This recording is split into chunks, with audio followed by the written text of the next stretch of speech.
mi cuestionamiento es la profundidad de la crítica que se hace justamente de este proceso. La contradicción es que si se plantea que el acuerdo del 15 de noviembre es un acuerdo que iba a desmovilizar, ¿no es cierto?, a los sectores populares o a la fuerza, ¿no es cierto?, que había irrumpido durante el octubre, el 18 de octubre, ¿por qué finalmente, y que finalmente eso es lo que acontece, ¿no es cierto?, nos damos cuenta que hay una desmovilización general? ¿Por qué siguen insistiendo en que ahí hay una posibilidad destituyente? De verdad, como que no me es coherente ese planteamiento. Si vemos entonces que el acuerdo traza un camino que es para desmovilizar justamente esa erupción popular, que el resultado del plebiscito del 4 de noviembre finalmente, tras todo ese proceso, da cuenta de un debilitamiento de los sectores populares, de las asambleas, etcétera, y de toda esa potencia que se vio durante octubre, ¿por qué siguen insistiendo en que está la posibilidad en ese trazado, en ese camino, de destituir o de potenciar esa capacidad destituyente, como lo plantea la compañera? A mí me parece que eso es como contradictorio en sí mismo. Me parece que por lo tanto no se ha visto en profundidad las implicancias y que ha tenido para los sectores populares esto de que se hayan adosado, ¿no es cierto?, a la salida propuesta por el sistema político. Y eso también tiene que ver con esto de que plantea la compañera, que hay que preguntarse por ese 50% que nunca había participado. O sea, si durante todos estos años de transición ese 50% venía sistemáticamente no participando en las elecciones, ¿y qué quiere decir eso? O sea, recién nos preguntamos qué quiere decir eso. Yo creo que hace rato, de hecho yo soy parte de ese 50% que jamás ha participado en las elecciones y que tenemos un claro repudio, digamos, al orden y al sistema político, más o menos politizado, digamos, pero era consistente esa manifestación de rechazo a ese orden político que me explica también, ¿no? Gracias. Llevamos como 6 minutos de preguntas y comentarios. Gracias. Oye, agradecer este espacio de poder compartir con todos ustedes y debatir estos temas que son tan relevantes. En pocos lugares se puede hacer, ¿no? Entonces, es súper bueno. Lo otro, respecto a la pregunta del fracaso, obvio. El acuerdo no fracasa en el sentido que intentó defender el gobierno Piñera, el régimen, el modelo, y lo logró. Entonces, en ese sentido no fracasó. Estoy de acuerdo ahí con el planteamiento de Rafael y otros compañeros. Pero tampoco significa un triunfo de la burguesía y de la derecha, porque tampoco está tan contento, porque claro, hay un tema aquí de legitimidad del modelo que no ha sido resuelto. No es legítimo este modelo y este régimen para la sociedad en su conjunto. Eso no ha sido resuelto. Y mientras eso no se resuelva, la inestabilidad se permanece. Entonces, no existe estabilidad, aunque hemos salvado el régimen. Esa es la contradicción que estamos viviendo en la actualidad. No hay estabilidad, aunque lo salvamos. Y para el otro punto, que tiene que ver con la autocrítica. Y aquí discrepo no sé si discrepo con Rafael, pero quiero llamarle la atención. Dice, RPS no tiene estrategia, sí tiene táctica. Está bien, o sea, una organización se plantea lo que quiere, ¿no? Es libre de plantearlo. Y aquí también me hago la autocrítica. Yo creo que la gran autocrítica que tenemos que hacernos como izquierda es que no tenemos estrategia, ¿no? La burguesía sí tiene estrategia. La burguesía se junta, la burguesía tiene sus gremios, la burguesía tiene sus medios y sabe lo que quiere defender,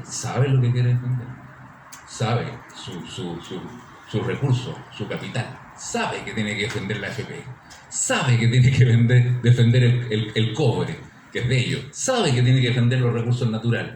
La izquierda no sabe lo que tiene que defender, no tiene estrategia. Eso es el drama que nosotros tenemos, no tenemos estrategia. ¿Y qué es lo que es la estrategia? Son las maneras o las formas que tenemos la izquierda de dirigir un proceso revolucionario, ¿ya? Y el que se tomó la dirección en la izquierda y luego en la convención es la izquierda reformista. Es una izquierda reformista no revolucionaria. ¿Ya? Y esa fracasó, ojo, esa izquierda reformista fracasó. Y es posible, ya mucho se discute qué tan profundo es su fracaso. No es de un mes, no es de un año, pueden ser muchos años. Y ojo, fracasó el PCE, fracasó la izquierda estalinista del PCE, reformista, puede ser el fracaso más grande que ha tenido el PCE quizá en su historia. Eso. Nosotros también fracasamos, ojo, no quiero ser fracasamos porque no tenemos estrategia.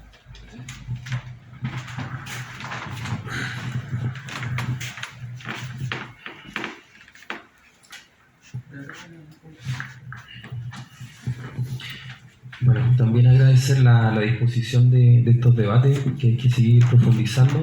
Yo quisiera compartir una lectura quizás más de la autocrítica, porque también nunca he pensado o he sentido que realmente, ni tampoco he visto que haya sido mucho exitoso la vía institucional para liberarnos del yugo de la opresión histórica que tenemos. Entonces el único camino es seguir fortaleciendo eso. Pero en ese camino siento que la autocrítica que tenemos que hacer no es cómo funcionamos en los territorios. O sea, todos los pobladores que nos levantamos y que decidimos levantar asambleas territoriales, redes de abastecimiento, piquetes jurídicos, brigadas de salud, distintas expresiones, microexpresiones de ese tejido que estaba inactivo pero que se activó, que confrontó al sector reaccionario propio de lo que le llamamos los chalecos amarillos. Toda esa micropolítica que se vivió en los barrios, creo que hay algo que no está ni hablado ni explorado. Todo está por arriba, por los choques ideológicos, y ahí hay un sustrato que vale la pena volver a indagar, porque una autocrítica yo creo que hay que hacer es que antepusimos nuestros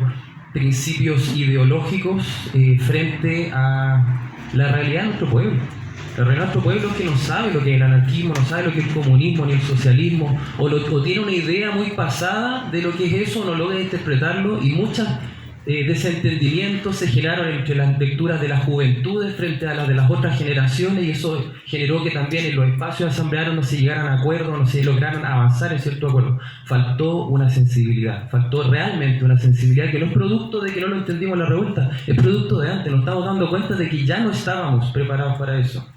Ahora, tampoco es algo que hay que ser etapista, no es algo que ahora viene, entrar en un proceso. Lo que sí es que el desafío nuevamente es que las organizaciones podamos profundizar nuestro trabajo de base, no entre los convencidos nuevamente, y no para volver a arrimarlos a entrar en procesos donde tenemos que definir a nuestros líderes para que estén en ciertas posiciones donde se toman decisiones de poder, sino es efectivamente coaccionar en conjunto y ver qué estrategia desde abajo realmente podemos hacer, qué resultado más concreto de lo que estamos viendo ahora. Digamos, el proceso apuntó a atomizarnos, lo logró polarizarnos de cierta forma, no de la mejor forma, pero creo que hoy día el desafío justamente es volver a activar todo. O sea, creo que me queda una esperanza de que no haya ganado la prueba de cierta forma. Puede ser contradictorio decirlo, pero nos dio tiempo, nosotros también, de la amnesia. Gracias, Nico. Más comentarios.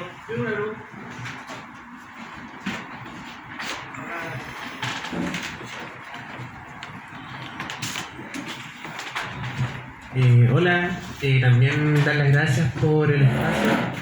Re interesante la conversa y necesaria. Pregunta en general para el proceso, compañera Tania, y en general quien quiera responderla.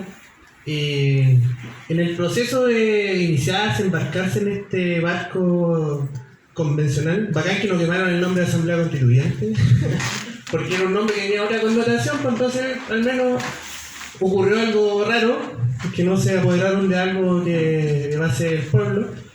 Pero la pregunta es, primero, ¿cómo no tener una sensibilidad entendiendo que hay una asimetría de conocimiento cultural, hay problemas de la lectura básica, así como no se están terminando de escolarizar las personas, hay unas asimetrías culturales tan brutales, y de sacar una constitución, un papel que no tenía un diseño gráfico, no tenía un diseño como de información, todos los medios en contra no había un papelito que decía como todas las fake news que uno se podían adelantar, eran previamente adelantables, la propiedad privada, la FP, estaba todo, había muchas cosas que estaban cantadas y yo escuché en los medios de prensa, periodistas les decían, hoy tomen atención en estas cuestiones. Y claro, finalmente fue como la pelea contra las fake news, fue una pelea entre el pueblo finalmente, como que tampoco se pudo debatir. También se entró en un proceso en el que no hubo una discusión popular de nada, muy poco.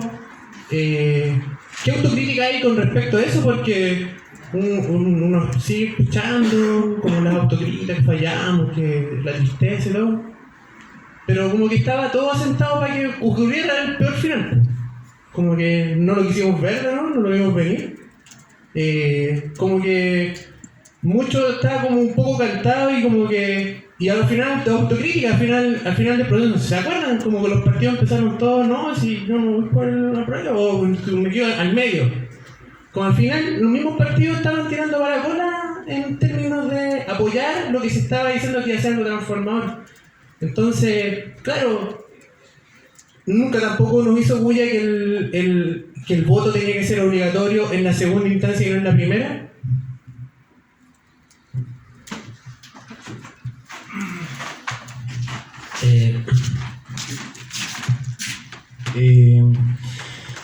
Sí, bueno, partir con un punto que estoy de acuerdo con lo que decía Iván, que tiene referencia a que el 18 de octubre, ante la coyuntura, la institucionalidad hace lo que la institucionalidad hace, es decir, que las cosas se institucionalicen. Entonces, si había una pelota dando bote en el área y no había un delantero que metiera el gol, iba a venir la defensa despejándonos, y eso fue lo que hicieron.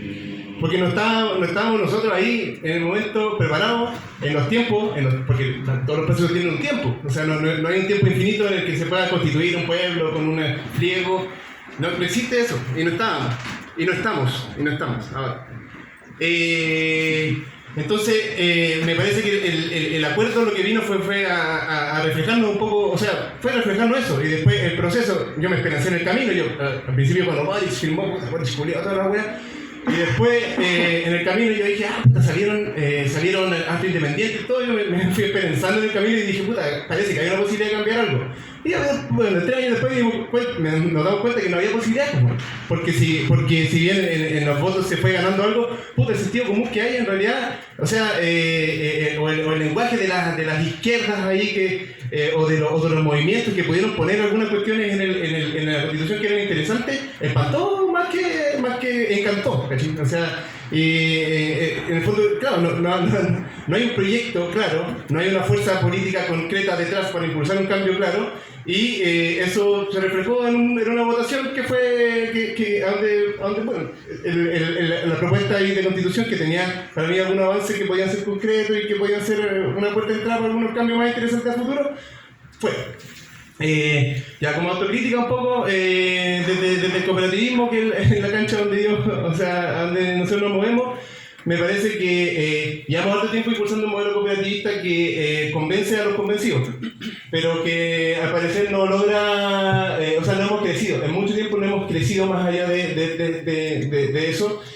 Y me parece que un poco quizás refleja lo que pasa también en esta izquierda como tan atrincherada y tan como pequeña en cada uno de sus puntos. Es que de cierta manera nos falta abrir la puerta al Chile que votó rechazo y decir como, puta, tenemos que ser más, o sea, tenemos que como que salir de nuestra comodidad autoconvencida, para empezar a como en verdad hacer una propuesta como más clara, que converse con la realidad concreta del Chile neoliberal de hoy. Gracias. No sé si vamos a dar una o dos palabras finales para volver a entrar ya al bloque 3, sí, o si no... ¿No? Más cosas de la guardia, que algo muy concreto. Bueno, se lleva de escuela pública comunitaria, nos organizamos allá en el barrio Franklin. Tuvimos caleta de tiempo en la asamblea territorial de la Plaza Bogotá. Y hemos escuchado caleta de compas pseudo compas de la izquierda más progresista que participa más en los partidos del Frente Amplio, que esto Caleta metió harto en la convención, y varias compas dicen como que el pueblo nos buscó y nosotros no estábamos ahí. Y yo como que se me revuelve la guata y así como con todo el cariño de algunos compas, como ¿quién te buscó? Es como, pero como que escucho acá nuestras reflexiones y como que tampoco nos buscaron, como que estamos dentro de la izquierda más revolucionaria, tratando de mover espacios, la construcción de poder popular, de articulatorio, pero aún así estamos terribles desarticulados, como con todo el respeto, como interpelándonos también entre nosotros, en vez de buscar puntos de confluencia y construcciones comunes, como que peleando esa conducción o peleando como quién tiene más la razón, quién tiene como los pies más en el barro, pero no estamos con los pies en el barro, porque no estamos en la construcción territorial, nos vamos donde la vecina, donde el vecino, donde el compa que estaba en la revuelta popular, pero estaba en la revuelta popular porque les daba asco el neoliberalismo que estamos viviendo, pero tampoco tiene claro qué es lo que quiere o qué es lo que queremos. Como que nos estamos construyendo espacios de educación popular, espacios de construcción colectiva, para levantar esas reflexiones de verdad colectivas, horizontales, de qué es lo que queremos. Estamos más como enfocados que queremos como este proyecto socialista que tenemos en el corazón, o proyecto este nuevo mundo más colectivo, pero tampoco estamos escuchando qué quieren las vecinas y los vecinos. Como decía el Seba, como que a las vecinas del barrio Franklin, a los vecinos como que les da asco el neoliberalismo, sufren todo lo que están haciendo, pero tampoco lo estamos escuchando. Como que esa voz de asamblea constituyente, asamblea popular, vamos, pues hagamos estos conversatorios allá con la gente, llegamos a puntos comunes, a conclusiones comunes, pero desde abajo, de verdad, desde quienes estamos tratando de levantar esta revolución desde abajo, no solamente interpelando entre nosotros. Bueno, gracias. Vamos a pasar al tercer bloque, que es el bloque de las propuestas. Yo sé que hay varias cosas que a lo mejor ustedes quieren responder, se sintieron, ¿no? Pero tranquilo, ¿ya? Porque vamos a entrar primero al bloque, ¿ya? A las propuestas, y después al final cada uno de ustedes también va a tener los mismos 7 minutos para dar un saludo, y ahí en esos 7 minutos finales pueden hacer alusión a alguno de los emplazamientos, preguntas o que ustedes quieran responder, ¿ya? Así que entremos entonces al bloque tercero de las propuestas, que me imagino que también parte un poco de ver, bueno, ya pasó el rechazo, ganó el rechazo, estamos en un nuevo escenario, cada uno de ustedes a lo mejor está haciendo también una definición de cuál es el escenario que se está abriendo ahora o se abrió, ¿no? Por ahí se habla mucho de que ya vamos, o sea, que definitivamente el concepto esto de crisis, ¿no? De vivir en una crisis permanente, institucional, social, política, cultural, en fin, en todos los planos, es como la constante, es como la naturalidad, ¿no? Que podría ser una característica de este escenario que estamos viviendo. Bueno, para ese escenario, ¿no? ¿Cuáles son las propuestas o ideas que nos puedan ayudar a un poco a lo que hemos estado conversando, ¿no? Generar más unidad, construir, fortalecer este sujeto popular político, ¿no? Con un proyecto, con una visión más estratégica, ¿no? En esa línea, ¿no? ¿Cuáles son las propuestas? Partimos ahora por... Bueno, partamos ahora. Gracias. Bueno, obviamente yo no voy a decir nada muy nuevo, porque yo creo que de las reflexiones que hemos hecho se alumbran bastante claramente las tareas por delante. Si la tarea de articular a la fuerza transformadora sigue siendo necesaria, creemos que hay que superar absurdas divisiones. Por ejemplo, yo me acuerdo de unas cosas que pasó mucho en una vuelta, que cuando había asamblea en los territorios, a los compañeros y compañeras que eran de partidos políticos, por ejemplo, no se les dejaba participar en alguna asamblea. Entonces, muchas veces nosotros mismos generamos las condiciones de desunión del pueblo. Y no entendemos que la necesidad de unir todas las fuerzas del pueblo, desde un partido, un colectivo local, un centro cultural, un club deportivo, una iglesia evangélica, hay que hacerlo. Porque todas las fuerzas del pueblo son parte del acumulado que necesitamos organizar para lograr a la burguesía, porque la burguesía opera así, opera nacionalmente, opera en todos los ámbitos, opera en todas las dimensiones del espacio, en las 5 dimensiones de la política.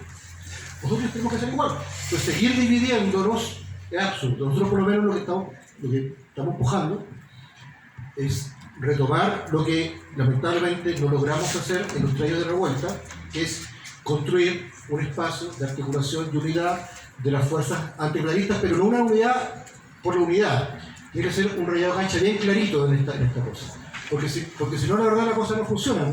Porque la unidad no es un tema ético, es un tema práctico la unidad. La unidad tiene que funcionar con un proyecto político, y si no, no funciona, no tiene sentido. ¿Cuáles son los 4, el rayado de la cancha que por lo menos nosotros estamos empujando? Bueno, en primer lugar, un espacio de articulación social y político que claramente esté por fuera y como alternativa al gobierno actual de la unidad, ¿no es cierto? Del gobierno. Eso es una cosa sustancial, eso raya, tira una de las rayas de la cancha. Es un elemento que tiene que tener claramente un carácter anticapitalista. O sea, la crisis social, política, económica que estamos viviendo, que vivimos y que el estallido fue expresión, nos deja claro que las transformaciones tienen que ser absolutamente profundas y radicales. No se trata aquí de hacerle un pequeño hermosamiento al modelo liberal, inventar alguna hueá, capitalismo verde. Aquí hay hay un drama profundo que el estallido social dejó en claro, más allá de cuál fuera la conciencia o no por cuál la gente iba a saquear un supermercado, ojalá cagar en la calle. Eso está expresando una profunda crisis del modelo de acumulación capitalista neoliberal de los últimos 30 años. Hoy día la posibilidad de transformar esto solamente es a partir de un programa de transformaciones anticapitalistas de verdad y profundas y socialistas. Ese es el otro rayado de la cancha. Otro rayado de la cancha, a nuestro juicio, tiene que ver con que la construcción tiene que ser de abajo. O sea, tiene que ser una construcción del poder del pueblo, del poder de los trabajadores, de los territorios.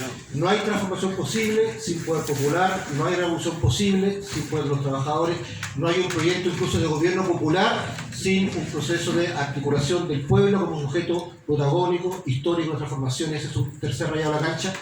Y un cuarto rayado de cancha, digámoslo así, a nuestro juicio, es que la lucha hay que darla en todos los ámbitos. En la calle, por supuesto, en los territorios, por supuesto, en la lucha reivindicativa, por supuesto, pero también en la lucha institucional, en la lucha electoral, por supuesto. A nuestro juicio, esos son los 4 rayados de cancha, y quienes compartan esos 4 rayados de cancha en Chile hoy día, debíamos coordinarnos para trabajar en conjunto y hacer fuerza conjuntos. Esa es una tarea estratégica que hoy día, después de 3 años de revuelta, hay que retomar. Con la radicalidad que requiere, pero también con la flexibilidad que requiere, porque sabemos que esto tiene que tener un nivel de flexibilidad muy grande de articulación.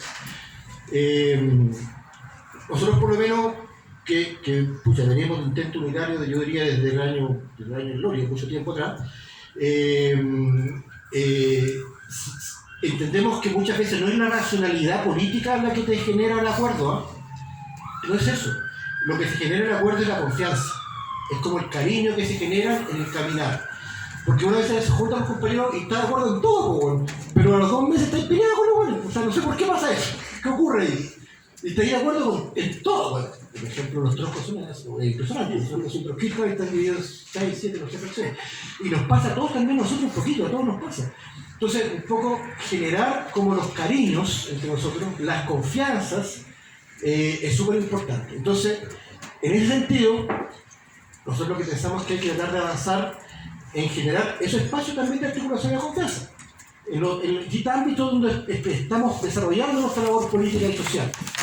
En el tema de luchas territoriales, etc. Eso es un aspecto que es importante, pero es fundamental. Parece medio trivial, parece medio quizá, no sé cómo decirlo, medio mamá. Pero, bueno, el cariño que tenemos que construir nosotros es fundamental, si no, no avanzamos. Y el último aspecto,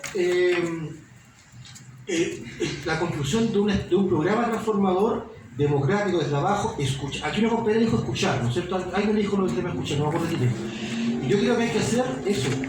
O sea, los tupamaros en los 90 tenían una política de, recuerdo que llamaban 4 orejas y media boca. Bueno, hay que seguir escuchando a nuestro pueblo. Si nuestra gente no podemos seguir pensando que nosotros vamos a dar la luz a la ballena, no es así. No es así. O sea, 4 orejas y media boca. 4 orejas y media boca. Esa es la política de masas que hoy día hay que tener. Salir a escuchar qué está pensando ese pueblo pobre, humilde, con otro rechazo, neoliberalizado, pero que hoy día, como decía el compañero acá, tiene una contradicción profunda, existencial, de vida. No es una contradicción intelectual de la clase media ilustrada con el capitalismo y con el neoliberalismo. Es una contradicción de vida, de la guata, de la sobrevida. Bueno, a ese pueblo tenemos que seguir escuchando. Yo cuando digo no estamos ahí, es verdad que no estamos. Nosotros, tú como Partido de Igualdad, dentro de todos los grupos chicos, somos un poco más grandes. Y bueno, estamos en ¿cuánto? En 27 comunas con trabajo y ni siquiera comunas, ¿cachai? En un grupito que hace un trabajo entre la población. O sea, no estamos, de verdad no estamos. Entonces, hay que estar ahí, hay que planificar de estar, y esta lucha es larga. No se va a resolver de aquí a la próxima municipal, no se va a resolver de aquí al próximo estallido, no se va a resolver simplemente haciendo llamados por la correa, la huelga general, weón, y pidiéndole la culpa. ¿Cómo no llaman a la huelga general? Weón, no va a llamar a ninguna huelga, ¿qué van a hacer? No va a llamar la puta ninguna huelga general, compañero y compañero.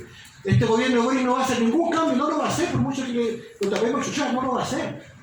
Somos nosotros los llamados a construir la fuerza social revolucionaria para hacer eso. Para llamar a la huelga general, para estar en la lucha rebelde, para estar en la lucha de los territorios, etc. Y esa labor hay que empezar a trabajarla ya. Gracias.